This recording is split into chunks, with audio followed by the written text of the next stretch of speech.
I need to know if the gourd's still here. Same. The gourd witnessed that, potentially. Well, here we are. Yeah, the myth of consent. Gord is watching. Alas, morning. Ah, another beautiful morning. Yeah, my fucking eyes! Is it always this fucking bright? Around this time, yeah, usually. Fuck! I'm surprised you even have eyes. Do you? Eyes, optical sensors, potato. Point is, I'm in agony, you disembodied wretch. Fair enough, fair enough. Well, Randy's sound asleep, so, you want to go back to bed? Bright? Okay, yeah, scratch that. Then, you got any backup ideas? Do I look like a creature that has ideas? You look like you lay eggs. Exactly. Ha! I win. In fairness, I said that you look like you lay eggs, not that you look totally ideasless. Name any egg-laying creature known for coming up with even one idea. Fuck you. Do Komodo dragons count? Oh, fuck off. What ideas have they ever come up with? They came up with the idea to inject venom into their prey with their saliva, stalk their prey till they stalk their prey till their prey collapses, and then devour the prey whole? You think those scaly bastards came up with that idea? Clearly, you've never met my ex. Hey! The boomer joke. All right, fair enough. Didn't you spray copious amounts of musky sludge onto your ex for startling you on your first date? Shut. What do? What do now? I don't know, you could just go to the fairground and check on those eggs of yours. Capital idea. Yes, let's do that. But first, me medicine. Oh no. I think you're meant to take maybe a spoonful at most of that stuff at any given time, and only if you're sick. Oh, boo-hoo. Better send me to jail. Because I drank too much cough nectar. Stop calling it that. Crypt it away. Christ. Oh God, no, why? Ticket cherry. Please, no. My life insurance just ran out. My allostations. They need their ointment. Please. Oh, persistent goblin. I'm too tired to die. This is exactly what I sound like at work. God. I simply won't have new energy to jolt back to life and start a new religion based on the hellish afterlife that I claim I saw beyond the peripherals of undeath. I can change that. Threats don't work on me, green one. I used to work retail. Oh, phone lord. You're not even human anymore, are you? Mood. This is all fair.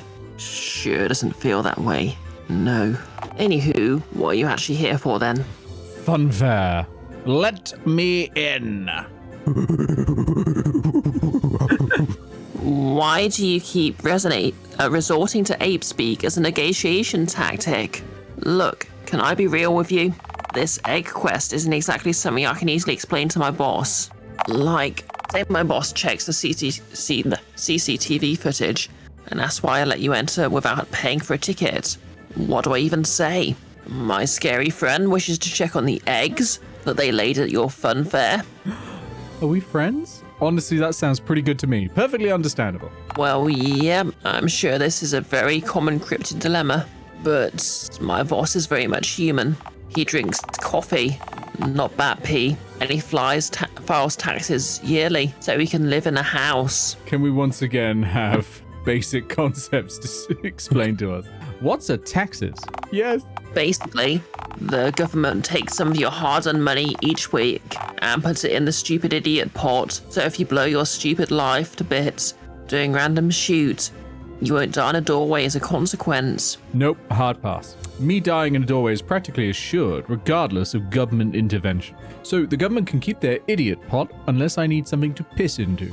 Right, okay. Alright, so I can't let you in, obviously. Sorry. The last one. Police if we do the middle one. Count yourself lucky if I name even one of my hatchlings after you, bitch. Hey, no need to... Wait, you were gonna name one of your kids after me?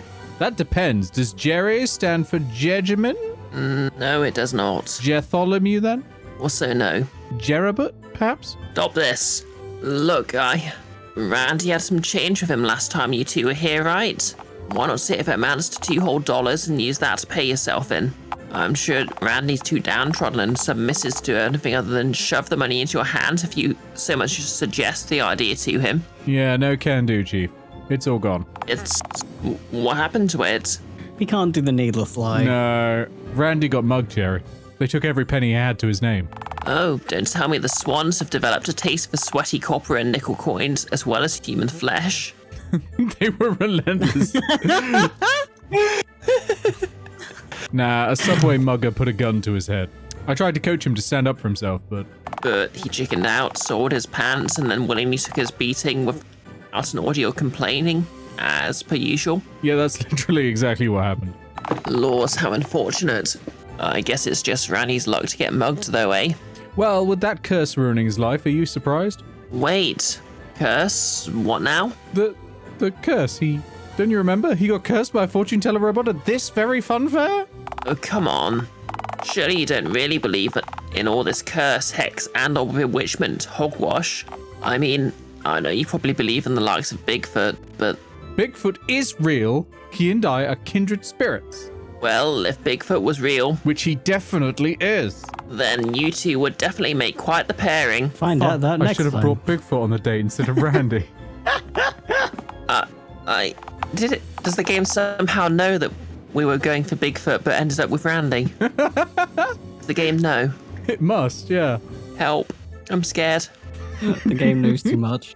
Dating primordial ape men aside, what were we talking about again? The robotic fortune teller wench cursing Randy. That's what they call me at work. God damn it, Bree.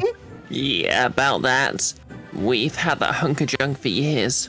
My boss bought the stupid booth on a whim ages ago, figuring it'd make a good novelty attraction, I guess. But the thing is, basically the thing doesn't work. Like, at all. Then why even have it at all? Hey, I was a mere lugger, not the boss man. Can relate, I can relate.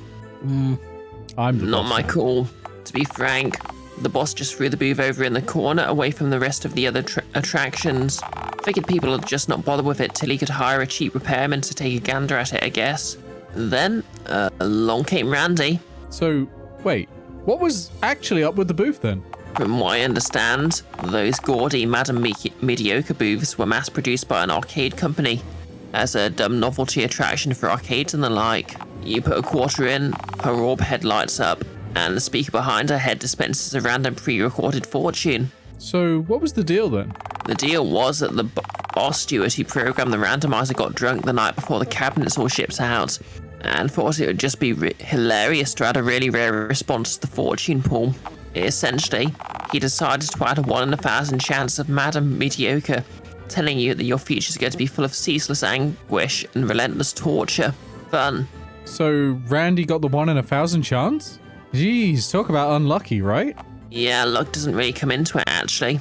The drunken programmer didn't actually enter in odds of 1 in 1,000, but instead 1,000 in 1. I wish I understood numbers so I could understand what that means. Essentially, instead of Madam Mediocre saying that line once every 1,000 or so times, she booted up. She said that line every time, around 1,000 times in a row, each and every time she was used. Oh, no. Combine that with the speaker being stuck on its highest volume setting, and you've got a full explanation for exactly what happened to Randy. Truth is, the game was rigged from the start, Pussycat. Took several of us just to pull the booth off that lovable blozo, and then, well, the thing kept screaming for hours after it was taken to the hospital. The moment it stopped, we just threw an out of order sign on the thing, and decided to pretend that it simply didn't exist. Honestly, it's worked wonders so far. So wait, I don't understand. Randy isn't really hexed then? Nope, he's neither hexed, jinxed, enchanted, cursed, bewitched, nor be warlocked. He's merely Randy. Wait, what does that mean? I mean, he was last night. Well, look, I'll admit his life is as bad as it probably could be, but, well, work backwards is all I'm saying. I need to speak to Madam Mediocre. Firstly, I repeat, Madam Mediocre is an unsentient and non-magical inanimate object. Same. Secondly, I reiterate for the upteenth time, you'll need a ticket to do that, my non-affluent goblin friend. How oddly specific. Yeah. It's time. Charge through the gate like a startled moose lost at a grocery store. I am dialing the police right now. Again last night. There she is. Yep. Oh my. I'm standing right in front of her. Thrilling. Hello, Madam Mediocre. Why, hello there, Shug.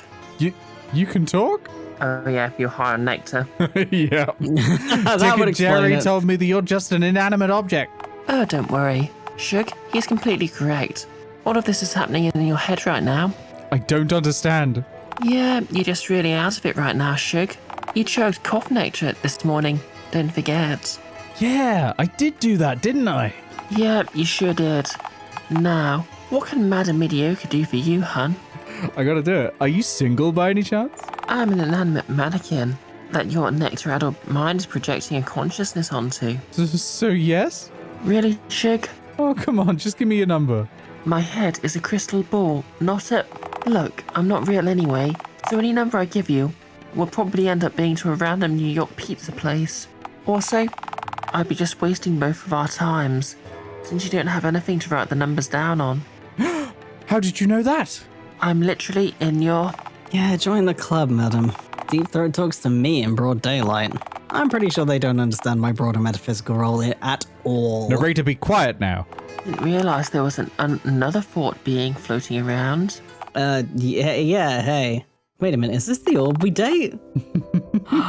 How you doing, Shug? Oh, you know, I don't exist, so it could be worse. Hang on a sec. Is the narrator and Madam Mediocre gonna go on a date now? I hope so. Yeah, I feel ya.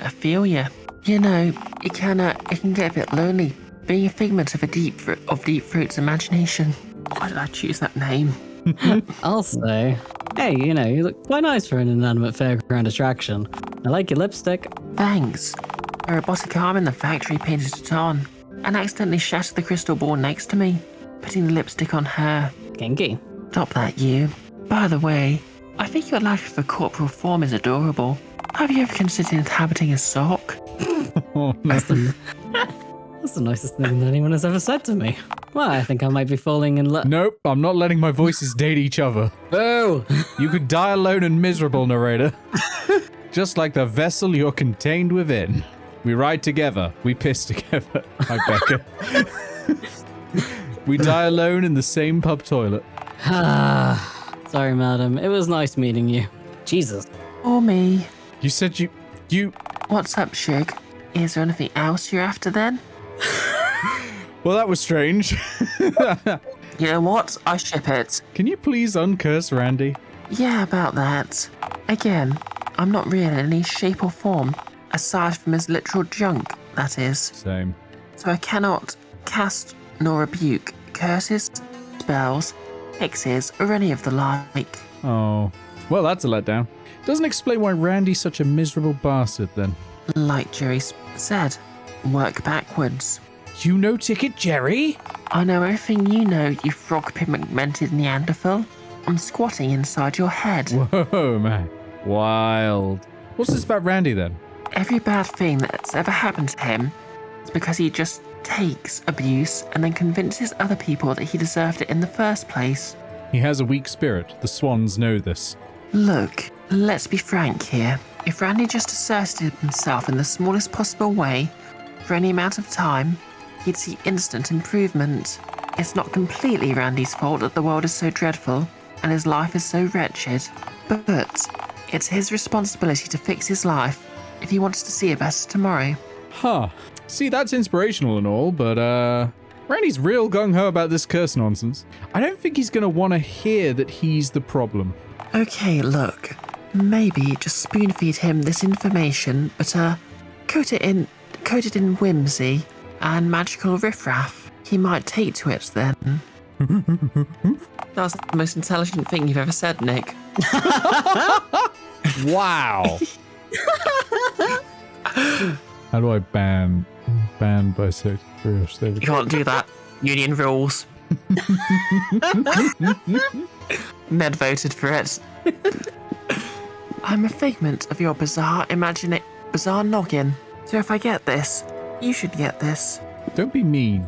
Look, this is all rather easy, my wretched goblin friend. All you have to do is tell him that you spoke to me, that I'm willing to revoke his eternal curse, and he just has to come to the booth and I'll undo the enchanted whatever. Good idea, except for the fact that Randy is scared shitless of you. He wouldn't even entertain the idea of approaching you on our date. So, that idea, like a possum floating in my po' boy's gumbo, is deader in the water. Also, Ticket Jerry called the police, so I should clear out of here relatively soon. Oh, I dunno. Fine, how about this? Gather some candles, some miscellaneous knickknacks and such, and then return to Randy. Tell him some witch doctor gave you a magical annihilate all curses and other such cosmic mockery ritual. That sounds absolutely ridiculous. Tomfoolery of the highest caliber. Is it any more ridiculous than you conversing with an inanimate fairground attractions? Okay, I can see where the fair in funfair attraction comes from. This will work, as long as he believes it will. Oh, it's like the placebo effect. You mean the placebo effect? Placid bow. Placebo. Flaccid bone. Of all the minds I could have come from, is there anything else you wanted then, Shug? Can you tell me what my future is? Sorry, hun, I'm cheap, but I ain't free cheap. You have 25 cents? Yes. Lie. No. Bit of truth. You don't need psychic powers to predict your future, Shug. Just predict which badger den your lifeless husk of a body will turn up in one day. I hate that you're right. Any other questions, dear? Can you tell me what the winning lottery numbers are? Can I? No, because I'm a figment of your imagination, you lime-hued troglodytes. Also, you just forget them right after I say them. I can remember like 10 numbers in a row, no problem. What did you eat this morning, Shug? Ha! Easy, roadkill. I win. What species? Ah, shit. I need to get me old noggin checked. Maybe go to an actual physician this time, and not just to a Jamaican dude who operates from the back of his van, using garden shears and superglue as surgery equipment. We could just go to Randy, to be honest. Yeah. I don't want no medicine man cutting at my flesh, man. They might send me off to the labs. Have me tested on. Oh, come on. The labs didn't want you the first time the safari dude captured you in a gigantic butterfly net. Of course. They'd just send you back to the zoo and you know it. You're simply afraid of the rejection. Bastard orb, stop being correct. Anything else then, Shug? I'm fine, thanks. I got what I came for. Okie dokie. Just remember what I said, hun. Your syrup fried mind isn't just going to forget all this the moment you walk away, is it? Wait, where am I again? I forget. Are you Randy? I think this is aimed at you, Nick. Rude. You're cursed. You're cursed forever. Curses for Nick for 1,000 years. You'll be devoured whole by time and return to the gutters from whence you came as green tire tracked roadkill. That's a given. You're just pointing out the obvious. Wow, you really are a fraud. Bummer. Leave my sight at once, mortal. Rad. Later, sis. Be gone with you. Gnarly. Laters. Well, this was unusual. Just a little.